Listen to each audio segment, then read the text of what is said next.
Muito bom dia! Sejam todos bem-vindos ao nosso encontro de hoje. Quem já estiver ao vivo comigo aqui, eu gosto sempre de conferir aqui como é que está o áudio, como é que está a imagem, vocês estão me vendo, me ouvindo legal? Quem já estiver comigo aí, por gentileza, me dá o feedback. Noemi dando bom dia. Bom dia, Noemi. Seja bem-vinda. Como é que tá meu áudio aí, Noemi? Tá legal? Tá conseguindo me ouvir?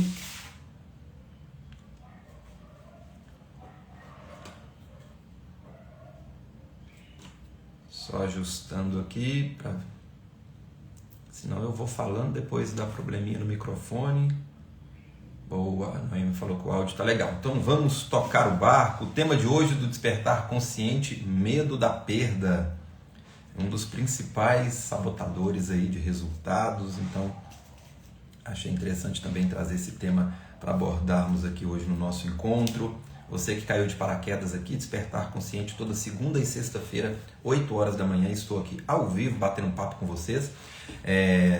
Aproveitando, só dando um recadinho, estou aqui ao vivo com vocês toda segunda e sexta, 8 horas da manhã.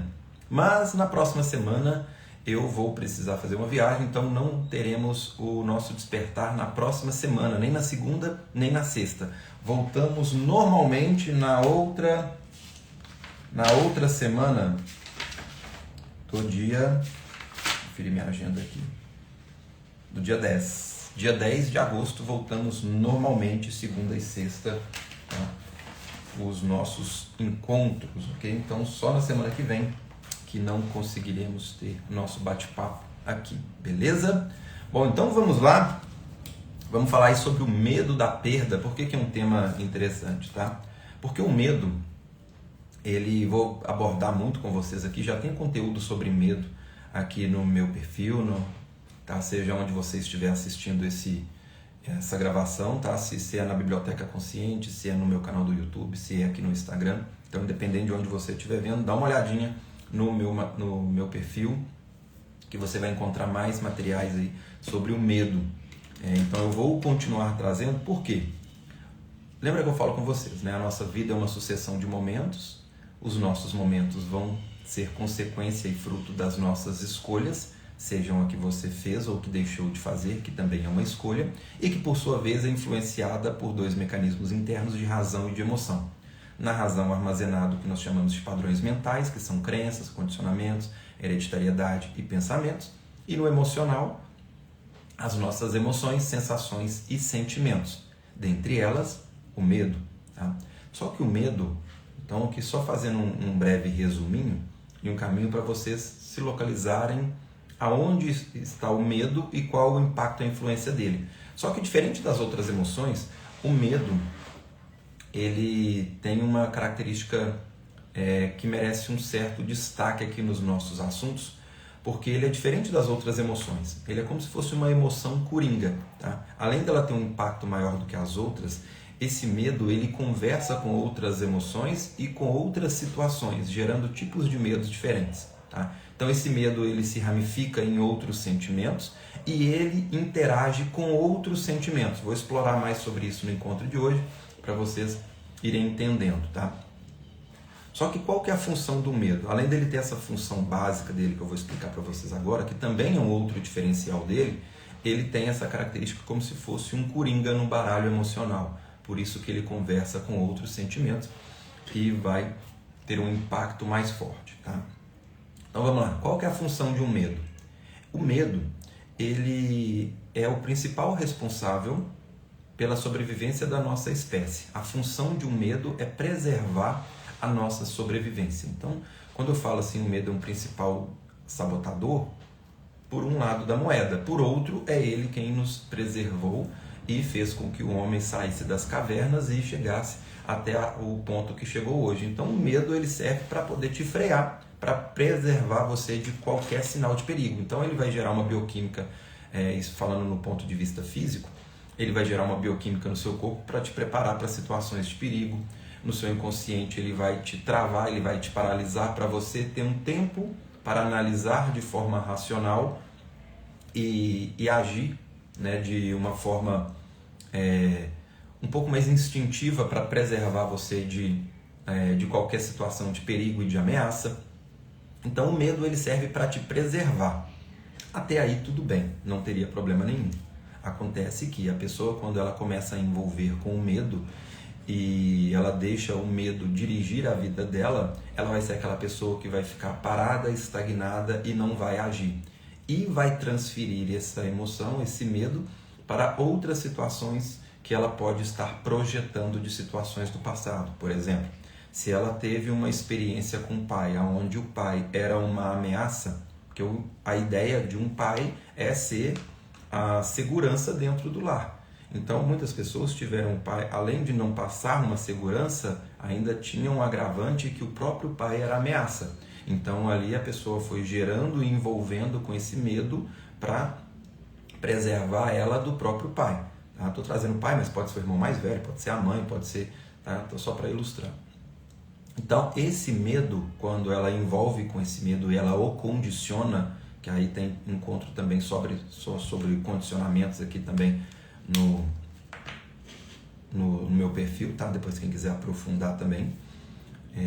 Então, quando a pessoa se condiciona a ter medo, ela projeta esse medo em outras situações da vida dela, aonde ela vai projetar a insegurança e ameaça do pai em outras áreas. Então ela se envolveu com esse medo. Então situações aonde ela talvez não esteja em perigo e não seja uma ameaça, o fato dela estar projetando vai gerar para ela a mesma estagnação, o mesmo resultado, a mesma bioquímica, a mesma sensação de insegurança, a estagnação, toda a consequência que o medo teve para preservar ela de uma situação que talvez não seja mais condizente nesse momento. Porque nós estamos falando em dois níveis de realidade diferentes. Nós temos a realidade física, material, onde você está sujeito a variações do espaço e do tempo, e nós estamos falando no nível de consciência que é atemporal, é como se fosse um eterno agora. O medo que a pessoa instalou de uma experiência, aí vou fazer aqui, não tem como desenhar aqui, mas só para ilustrar, tá? Imagina que essa caneta de baixo é a linha linear, sujeito à variação do espaço e do tempo, e aqui a sua consciência, é um eterno agora. Aqui nesse ponto, no início, é onde ela teve a experiência negativa com o pai. Esse medo projeta na consciência, que é um eterno agora. Aqui no nível físico, ela deslocou na experiência, já não tem mais contato com esse pai, está numa situação física de segurança. Só que o medo aqui, ele está processando em tempo real. E aí ele vai projetar esse medo em uma situação onde talvez não seja mais condizente. Ela não está mais em perigo aqui, mas ela projeta esse medo e continua vivendo a vida dela embasada no medo que sentiu lá atrás. Para isso que serve terapia, para trabalhar esse ponto lá atrás. E por isso que eu estou trazendo muita consciência para vocês de entenderem esses fatores ocultos na sua consciência que impactam o seu resultado. Se a pessoa não tem consciência disso, ela vai procurar solução somente material, sem ajustar a consciência e sem saber qual que é essa informação invisível que está dirigindo a vida e os resultados dela. Tá? Então, onde que entra o medo da perda aí? Então, aqui fiz uma pequena introdução do impacto do medo. Tá? Só que aí agora vamos entender como que esse medo ele conversa com outros sentimentos também, ok? Quando uma pessoa vivencia um impacto emocional muito forte, ela começa a carimbar essa emoção lá na consciência dela. Lembra que eu falei com vocês que o medo ele vem para preservar você de qualquer situação de perigo? Esse perigo pode ser uma pessoa, uma situação, um contexto, um período da sua vida, o medo do novo, ou esse perigo pode ser uma emoção. Então, se da mesma forma que eu usei o exemplo aqui, que a pessoa teve uma experiência ruim com o pai e ela tem medo do pai e tudo aquilo que representa esse pai na vida dela, quando ela tem um outro impacto, assim como este, também de forma negativa, e ela entendeu que isso era uma dor, uma ameaça, um perigo, ela também vai ter medo desse possível sofrimento. E esse possível sofrimento pode ser uma outra emoção, pode ser uma questão emocional também.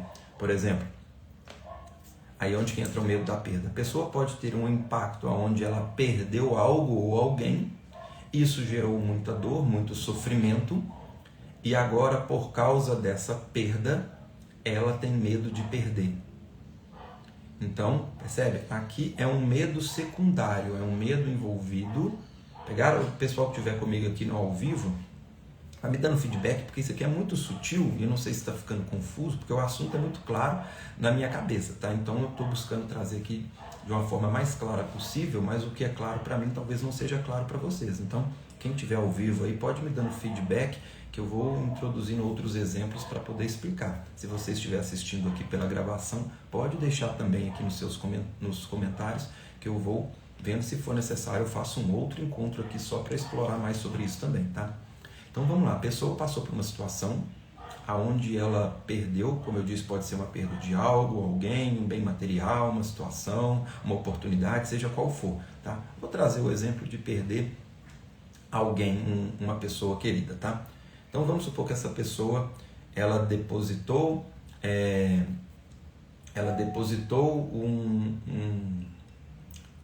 uma expectativa em alguém, um sentimento positivo, uma sensação de segurança, de proteção na mãe, por exemplo.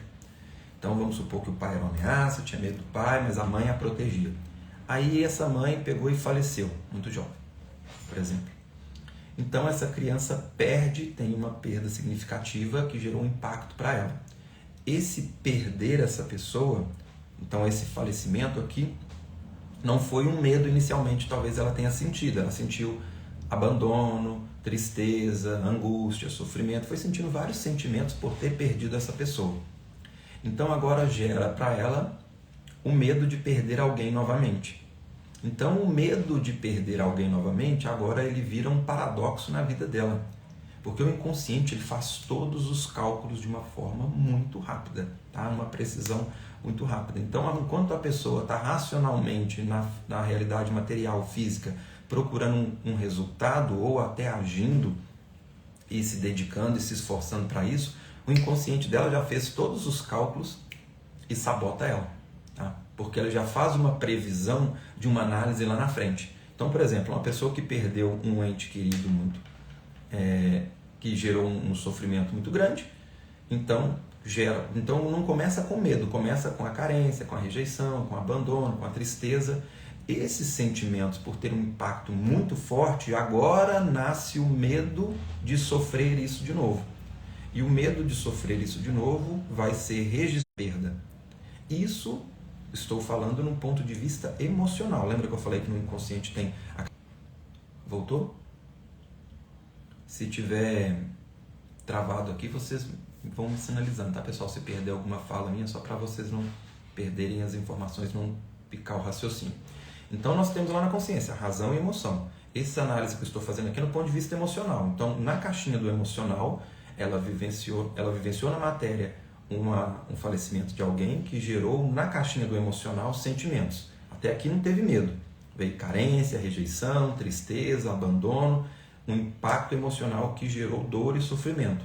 Aí vai nascer o medo deste fato, tá? Então agora ela tem medo de sofrer de novo estes mesmos sentimentos.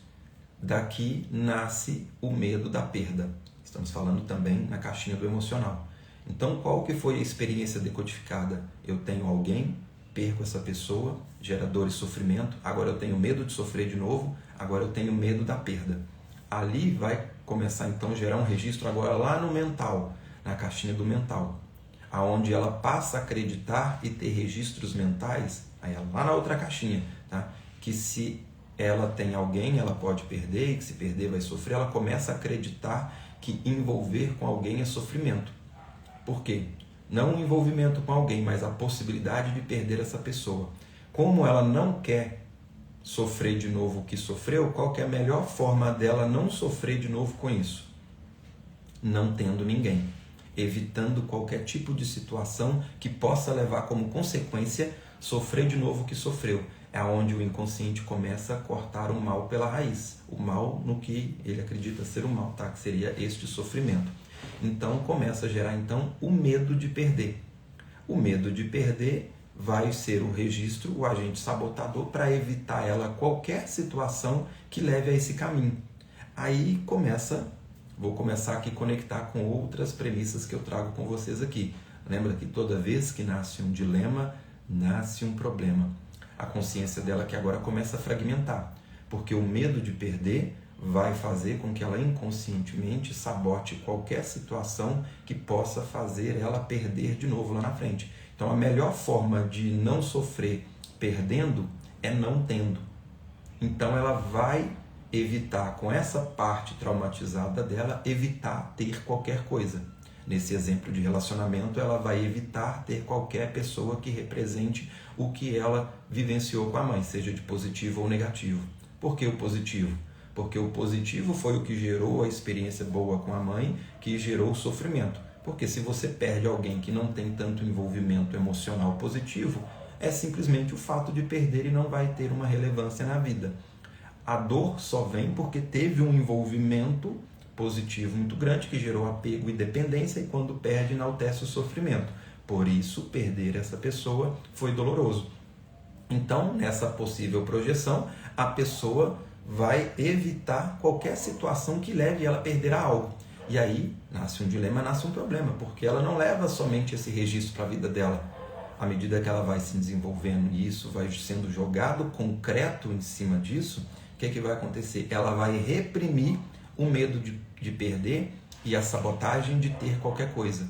Isso vai virar uma sombra reprimida, que vai ficar agindo de forma inconsciente dela, sabotando todo o desejo de uma outra personalidade dela querer ter alguma coisa. Nesse caso, uma pessoa.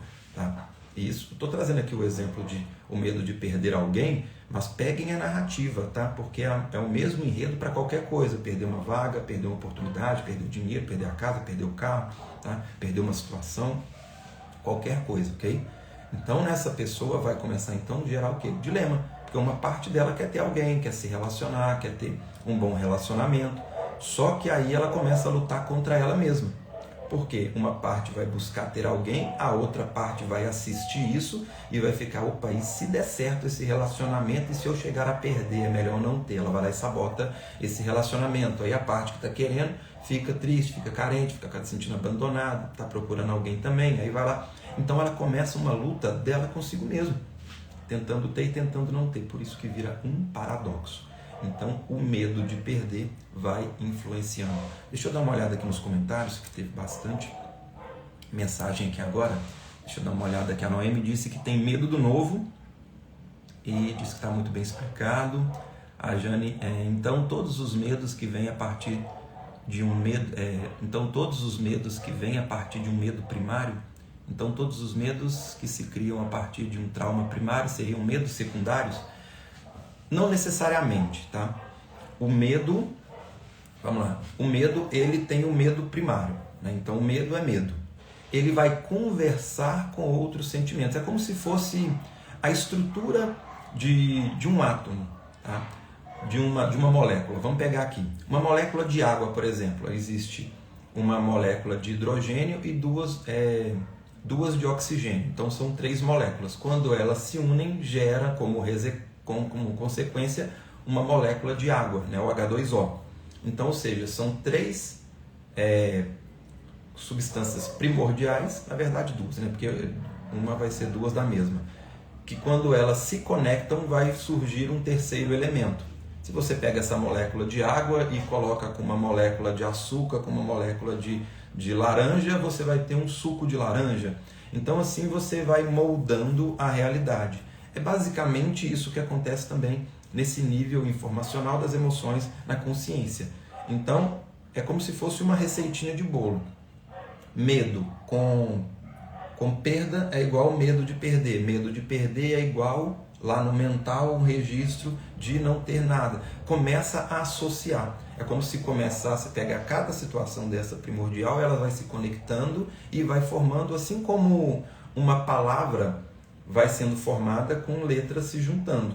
E ali você tem uma sílaba, depois você tem uma palavra, depois você tem uma frase, depois você tem um texto, depois você tem um livro, depois você tem uma história toda pronta. Isso acontece também no nível emocional. Então começa com uma situação que você vive, vem os sentimentos primordiais, primários, o medo é um deles. Esses sentimentos começam a se conectar com outros sentimentos e começam a gerar historinhas racionais para justificar esses medos que se conectaram, ali vai virando uma relação de identidade, isso tudo vai começando a moldar uma personalidade que vai se envolver com essa historinha e com estes sentimentos, que vai fazer novas escolhas e que vai gerar novos resultados como consequência. Essa consequência vai gerando novas emoções, ou vai reafirmando e dando força para as anteriores, ou vai surgindo novas personalidades que vão se fragmentando, e aí quando uma personalidade nova, envolvida com novos sentimentos, com outro olhar, com outro ângulo, outro padrão mental, vai sendo contraditória, vai tendo novos dilemas, que vai ter novos problemas. Por isso as coisas tendem a piorar com o passar dos anos, porque as pessoas vão só acumulando mais informações. Aí que entra a proposta da HQI. Qual que é o diferencial da metodologia? Eliminar informações para restaurar o equilíbrio.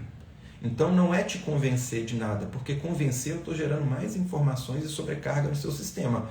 É te trazer uma conscientização para que você integre essas personalidades se unindo e não fragmentando novas personalidades. Então, por exemplo, a pessoa teve um medo de perder, ela não tem que ser convencida que tem que ganhar, ou que tem que ter, ou que não pode perder, que eu estou gerando mais uma informação que está gerando conflito. O ideal é curar essa personalidade daqui, a outra daqui, com que elas se unam.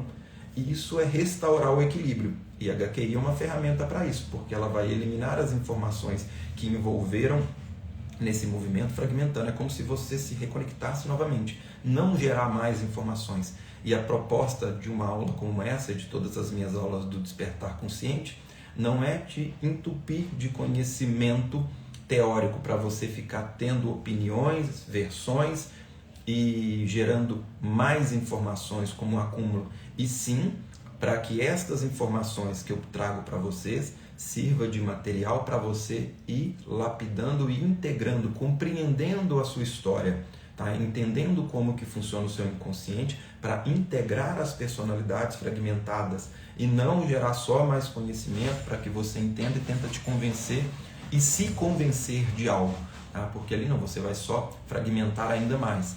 Então isso foi até interessante o desenrolar dessa explicação aqui, que talvez ficou até mais palpável o intuito do trabalho, né? Conseguir trazer por um outro ângulo. Vou até anotar isso aqui, que de repente isso pode até virar o tema de um próximo Despertar, explorando mais sobre isso, ok?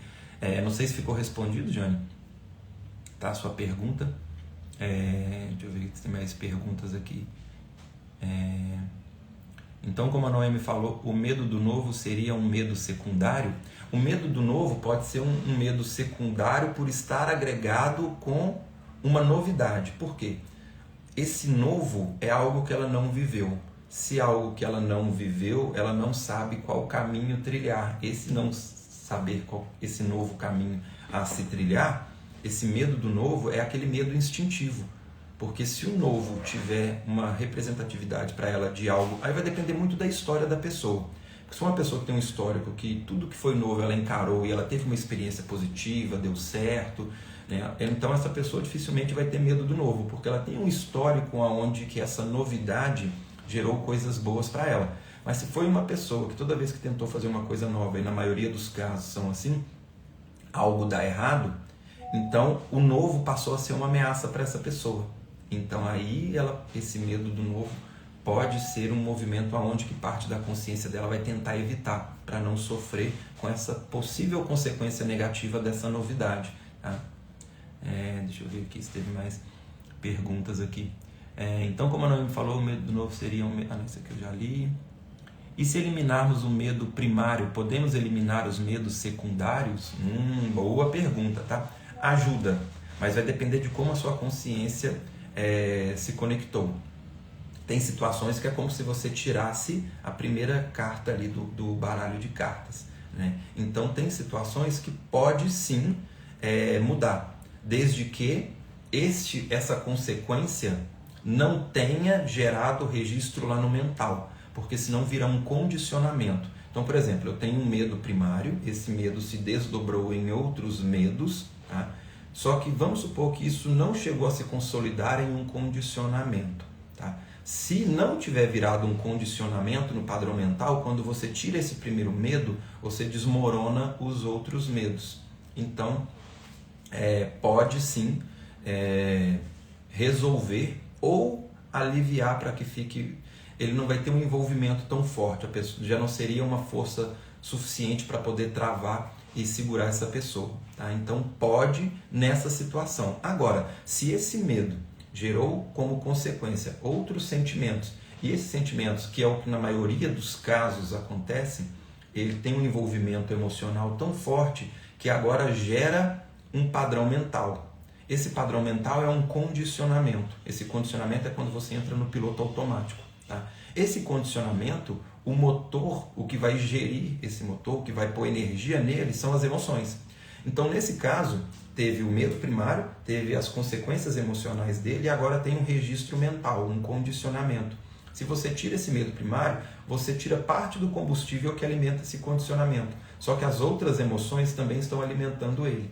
Então, por isso que é importante você tirar esses registros emocionais de consequência, mesmo que você trabalhou lá na raiz. Porque esse resquício emocional aqui, ele está alimentando esse condicionamento, ok? E aí é onde que a pessoa, mesmo trabalhando na raiz, ela pode se apegar nesse movimento. Então, e nessa situação, e na boa parte, na maioria dos casos, é o que acontece, tá? Então, por isso que eu disse que pode ser, se não tiver virado um condicionamento. Se estiver só no nível emocional, você já vê um resultado ali e ele pode ser que se sustente. Só que na maioria dos casos isso já vira um condicionamento, então é importante trabalhar esses resquícios também, ok? A Jane colocou que por isso quando eliminamos uma questão surgem novas memórias e novas histórias da nossa história? Sim, porque um registro ele não está solto na sua consciência, ele tem um envolvimento, é a mesma coisa que você pegar um texto, você tira uma letra, você olhar, você pode estar vendo essa letra aqui, quando você mexe nela, você vai ver que tem outra. E ali você descobre, isso estou falando do ponto de vista que dificilmente a pessoa vai olhar, deixa eu pegar aqui como exemplo. Quando ela pega um texto, ela está olhando a página inteira. Ela está olhando de forma fragmentada só para uma letra. É como se tivesse um zoom e ela estivesse vendo só essa letra. Porque se ela está olhando para uma perspectiva à distância, ela vê que ali tem um texto inteiro. Só que normalmente ela vai olhar o que? Só uma letra. Aí ela tira essa letra, olha, apareceu outra, olha, tem uma palavra, olha, agora tem uma frase. E aí ela vai se distanciando e vai vendo que tem um texto inteiro. Isso acontece com os traumas. A pessoa quando olha para uma camada, ela não olha de uma perspectiva onde ela vê a história dela como um todo. Por isso que num atendimento individual, o terapeuta tem a facilidade de ver a história como um todo, porque eu estou vendo a sua história de fora. Então é como se você está vendo uma árvore, você dá alguns passos para trás, você vai ver a floresta inteira. A pessoa quando está envolvida numa situação, ela está olhando parte do problema, como se ela estivesse olhando só a árvore. Num atendimento individual, o terapeuta é como se estivesse olhando a floresta, porque ele não tem um envolvimento com a história que a pessoa está vivenciando. Então o terapeuta vai ter numa condução individual, uma perspectiva diferente da pessoa que está sendo conduzida, porque a pessoa conduzida, quando ela olha para a história dela, é como se ela estivesse olhando só aquela letra. Por isso que quando a pessoa está fazendo uma autoanálise, uma prática, e aí ela vai tirando cada uma dessas informações, ela descobre outra. Porque aí a hora que ela tira uma árvore, ela olha, tinha outra árvore atrás dessa, opa, tem outra aqui, aí ela começa a se descobrir. Então são caminhos diferentes, não estou falando aqui que um caminho é melhor do que o outro. Tá? Seja você fazendo um movimento sozinho ou sendo conduzido por um terapeuta. Tá? Porque no final das contas, todos vão te levar para o mesmo resultado, tá? Que é a consequência de você trabalhar suas questões. A diferença é que com a condução do terapeuta você vai um pouquinho mais rápido, porque ele já está vendo uma perspectiva maior. No seu caso, quando está sozinho, você corre o risco de se envolver. A vantagem de envolver emocionalmente com a história, tá? Na hora que esbarra numa dor. A vantagem da HQI, que ela é uma ferramenta de autolimpeza. Então você, quando se depara com uma dor, se você insistir ali mais um pouquinho trabalhando, você logo vai lapidando ela e encontrando outras questões, se distanciando do problema e se aproximando da situação, ok? Deixa eu ver aqui mais perguntas, pessoal, pode ir perguntando aí, que eu estou gostando aqui das perguntas de vocês aqui, que está dando para entrar em umas questões interessantes aqui, tá? Deixa eu ver aqui. Agora entendi como se criam os condicionamentos. Gratidão, Henrique. Beleza, boa. A Noemi também falando que entendeu. Jane também. Beleza? Pessoal que chegou depois aí também, se tiver dúvidas, pode perguntar, quem já está acompanhando. Quem tiver na gravação e não teve como interagir comigo aqui no chat, pode deixar nos comentários suas perguntas, suas dúvidas, ok? Que eu vou explicando, se der para explicar aqui nos comentários, já explico por aqui, ou eu vou anotar e pode virar tema de um próximo encontro. Despertar Consciente, a proposta é justamente essa, tá? Para que nós conseguimos aqui interagir e explorar todos os pontos aqui o máximo possível. Então não tem uma sequência linear dos encontros, sempre busco conectar todos os assuntos para poder trazer mais clareza, para não ficar só informação solta, mas não sigo de uma forma linear para que todos consigam acompanhar independente da ordem dos encontros que estiverem assistindo, beleza? Bom, pessoal, teve mais perguntas aqui. Opa, deixa eu voltar aqui, cadê? Teve mais perguntas aqui. Então, gostaria de agradecer mais uma vez aqui pelo carinho e participação de todos aqui, seja quem esteve comigo aqui ao vivo ou quem esteve aqui na gravação. Gratidão aí pelo carinho. Tá? Estamos de volta então no dia 10, então só reforçando aqui, na próxima semana não teremos Despertar Consciente, devido a alguns compromissos que eu vou ter, mas volto normalmente com a agenda a partir do dia 10, tá? Segunda e sexta-feira, 8 horas da manhã. Quem chegou aqui depois, sugiro, volta lá, assiste de novo esse encontro. Quem já assistiu também, assista de novo, porque esse encontro aqui, as reflexões ficaram bem interessantes. Eu acredito que vai ajudar muito vocês a entender o processo de vocês aí na matéria. Então, quem assistiu, assista 2, 3 vezes de novo, assista com papel e caneta, anotando, e vai pegando os exemplos que eu trouxe, essas narrativas, e coloque na sua história para você entender os seus padrões, ok? Lembrando que na Biblioteca Consciente esse material vai estar salvo lá com um resumão, acompanhado com material em PDF, em slide, um resumão desse encontro, não só deste, com todos os meus encontros do Despertar Consciente também. Quem quiser entrar e fazer parte da Biblioteca Consciente, o link está na bio do meu Instagram, beleza?